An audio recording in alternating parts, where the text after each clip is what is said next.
इस वक्त हमें ज्वाइन कर लिया है मुस्लिम लीग नून के सीनियर रहनुमा सेनेटर आसिफ किरमानी साहब ने। आसिफ किरमानी साहब, बहुत शुक्रिया आपके वक्त का। वफाक में हुकूमत साजी के लिए नून लीग और पीपल्स पार्टी के दरमियान मुज़ाकरात के 5 दौर गुजर चुके हैं जो बेनतीजा ख़त्म हुए हैं। अब अहम दौर एक और होने वाला है। उम्मीद ये करते हैं कि उसमें कामयाबी सामने आए। दोनों जमातों के जो मामलात हैं क्यों नाकाम होते हुए दिखाई दे रहे हैं, क्यों तय नहीं पा रहे, मिशन इम्पॉसिबल क्यों हो गया आप लोगों के लिए हुकूमत साजी करना? बिस्मिल्लाहिर्रहमानिर्रहीम। शुक्रिया शहरबानो बीबी और इमरान साहब। मेरी आवाज आ रही है जी? क्योंकि डिस्टॉर्शन काफी आपकी साइड से। अच्छा, गुजारिश ये है कि ये सब इसलिए हो रहा है जो मैं समझता हूँ कि एक तो अवाम की तरफ से जो एक मैंडेट आया है वो बड़ा एक स्प्लिट मैंडेट है, जहाँ वहाँ एक बहुत बड़ा सरप्राइज मैंडेट भी है। और अवाम ने जो मैंडेट दिया है उसमें किसी एक जमात को इस काबिल नहीं छोड़ा कि वो अपना हुकूमत साजी कर सके। अब सूरत हाल ये है कि जो तमाम जमातें हैं मेनली वो अपने अपने सूबों में तो अक्सरियत में हैं और वो वहाँ हुकूमत बनाने में कंफर्टेबल हैं, जैसे सिंध है, बलूचिस्तान है, केपी है, पंजाब है। लेकिन विफाक में जिस किस्म का मैंडेट मिला है उसकी रोशनी में किसी में इतनी हिम्मत और हौसला नहीं है कि वो उस काम में हाथ डाले, विफाक में हुकूमत साजी का। और फिर उसमें हर एक की अपनी अपनी जाती मफादात भी हैं, क्योंकि देखिए इस मुल्क में हो रही है पावर पॉलिटिक्स। जब पावर पॉलिटिक्स होती है तो उसमें फिर जो एक सर्विस की पॉलिटिक्स होती है या एक नेशनलिज्म एक की पॉलिटिक्स होती है, नेशनलिस्ट पॉलिटिक्स होती है, वो पीछे चली जाती है।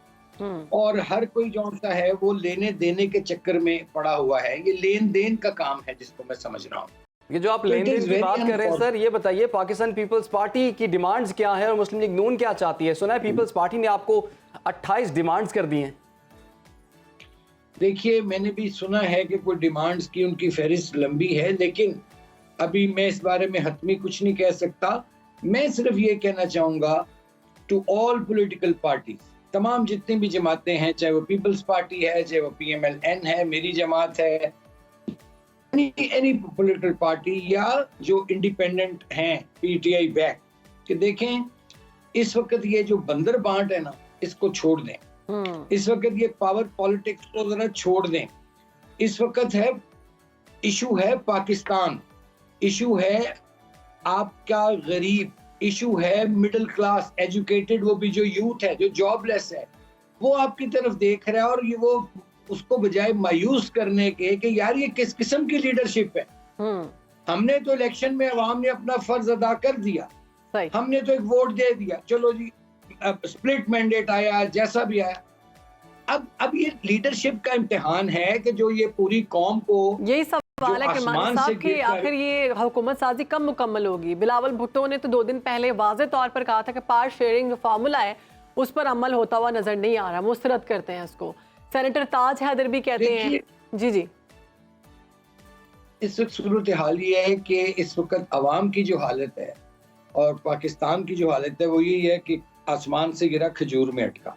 अब देखिए यहाँ हर एक को, मैंने जैसे पहले अर्ज किया ना, कि अपनी अपनी जो भी ख्वाहिशात हैं, डिमांड्स हैं, या जो भी आप समझते हैं जी हमें ये मिलना चाहिए, हमें ये दे दो, कर दो, कोई भी ये कर रहा है। अगर मैं किसी एक स्पेसिफिक पार्टी की बात नहीं कर रहा, ये this is not the time.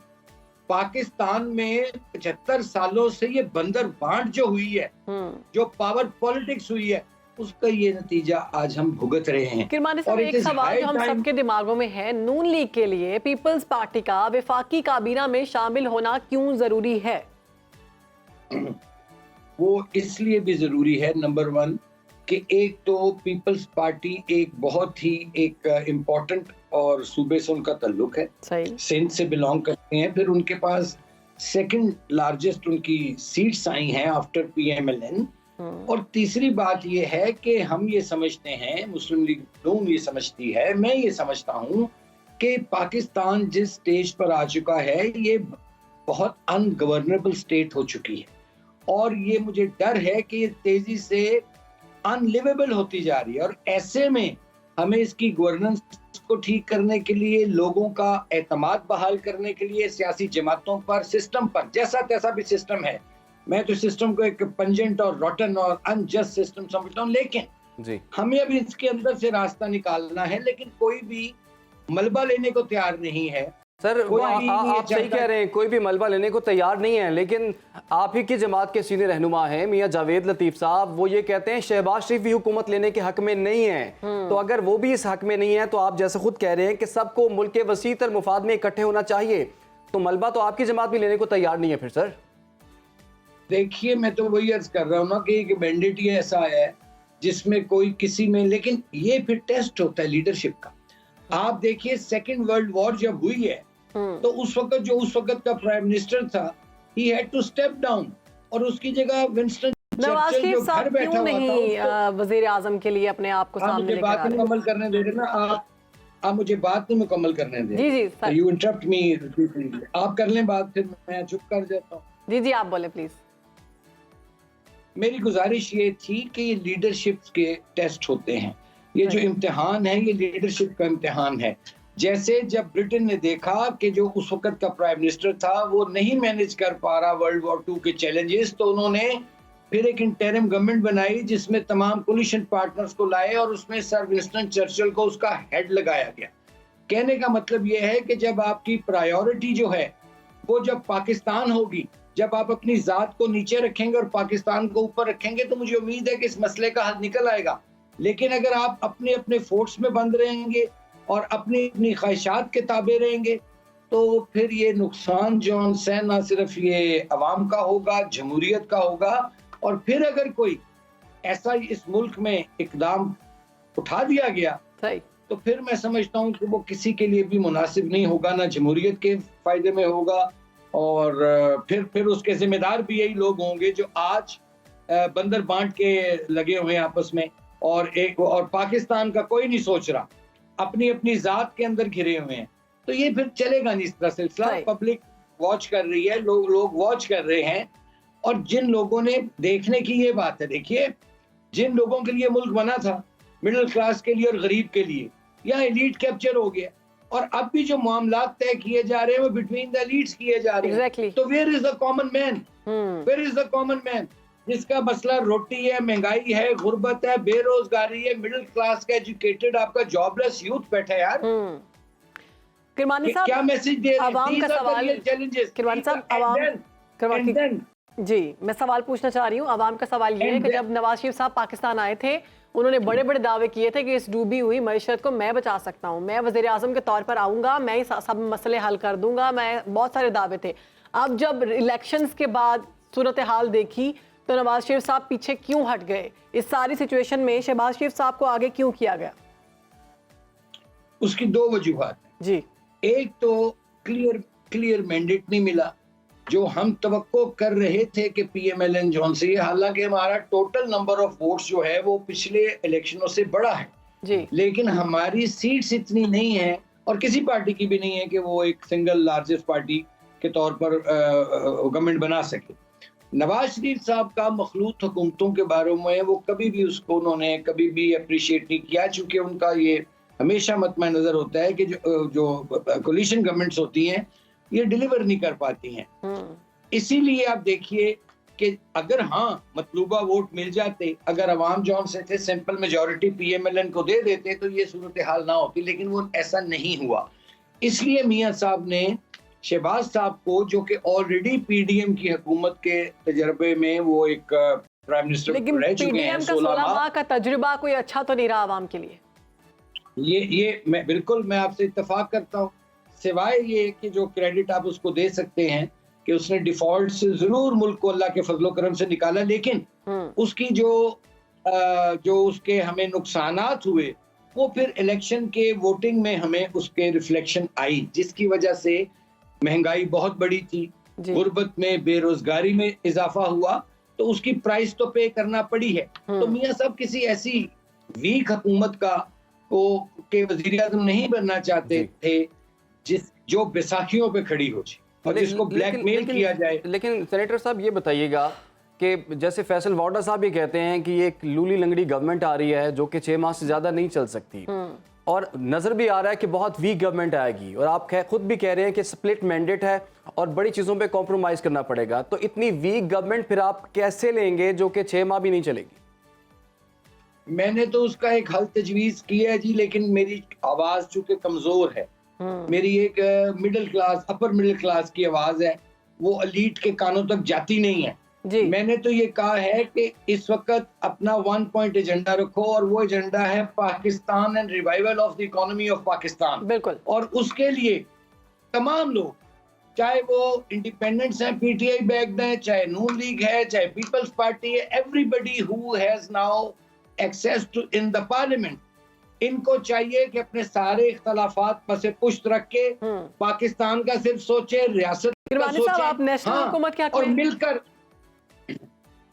मिलकर एक ग्रैंड नेशनल गवर्नमेंट बनाई जाए। आगे देखिए, आपके पास आईएमएफ का चैलेंज है, आप क्या मैसेज आईएमएफ को देना चाह रहे हैं कि अवर house is not in order? वो आप मार्च अप्रैल में आईएमएफ आ रहा है, इसलिए ये सब बैठे और इनको बिठाया जाए, और इनकी जो कोई डिमांड अगर कर रहा है, मुझे ये दे दो, मैंने ये नहीं लेना, तो उनको समझाना पड़ेगा भाई। सिचुएशन की अगर बात की जाए, मरियम नवाज साहिबा एज अ सीएम समझते हैं मामला देख सकेंगी, हल कर सकेंगी? देखेंगे तो टाइम विल टेल। ये इस वक्त क्या सराई होगी अगर मैं कुछ कहूं।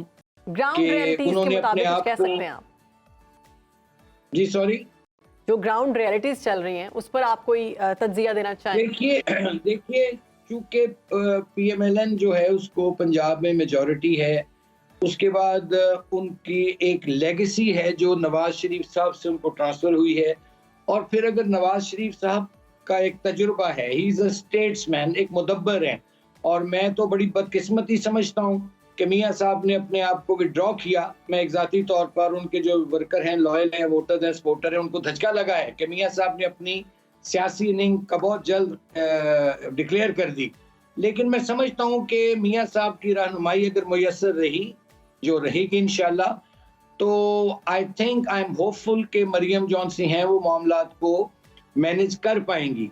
लेकिन हतमी बात में कोई नहीं कह सकता, ये तो अभी वो इंतजार करना पड़ेगा, क्योंकि जलसों में तो उन्होंने जाहिर है कि वो अपने आप को, लोगों को अपनी तरफ अट्रैक्ट किया जी। लेकिन क्या जो पंजाब के अवाम के चैलेंजेस हैं, सबसे बड़ा सूबा है 66% ऑलमोस्ट, तो यहाँ के जो चैलेंजेस हैं, क्योंकि ऑलरेडी शहबाज शरीफ साहब की सूरत में एक बेंचमार्क, एक स्टैंडर्ड वहाँ बन गया है पीएमएलएन का, एक कामों के हवाले से, खिदमत के हवाले से।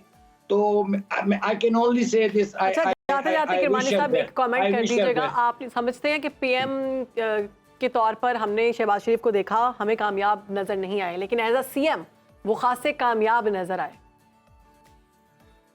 ये बिल्कुल आपकी बात ठीक है, लेकिन जिन हालात में पाकिस्तान को मिला था जी, कोशिश इन्होंने की, लेकिन मैं समझता हूँ कि एक शहबाज शरीफ साहब एक कामयाब तरीन वजीर आला थे, और जिस तरह उन्होंने पंजाब में डिलीवर किया, काश वो उसी तरह पूरे मुल्क में मरकज में भी कर सकते, लेकिन चूंकि मरकज में कोलिशन गवर्नमेंट्स थी, इसलिए वो खुल के अपनी परफॉर्मेंस शायद नहीं दे सके। ठीक है जी, बहुत बहुत शुक्रिया आपका। सेनेटर आसिफ किरमानी साहब हमारे साथ मौजूद थे और पाकिस्तान की सूरत हाल के हवाले से बात कर रहे थे। बात उन्होंने बड़ी अच्छी की कि 1 पॉइंट एजेंडा होना चाहिए, क्योंकि स्प्लिट मैंडेट है, मखलूत हुकूमत ही यहाँ पर बन सकती है। पावर शेयरिंग की हम बात कर रहे थे, तो पावर शेयरिंग के साथ साथ बर्डन शेयरिंग भी होना चाहिए, क्योंकि किसी एक जमात, किसी एक शख्स पर वो बर्डन नहीं होना चाहिए। और हम नेशनल गवर्नमेंट की भी उन्होंने बात की कि सब मिल बैठे, मुल्क की बात है, मुल्क है तो हम सब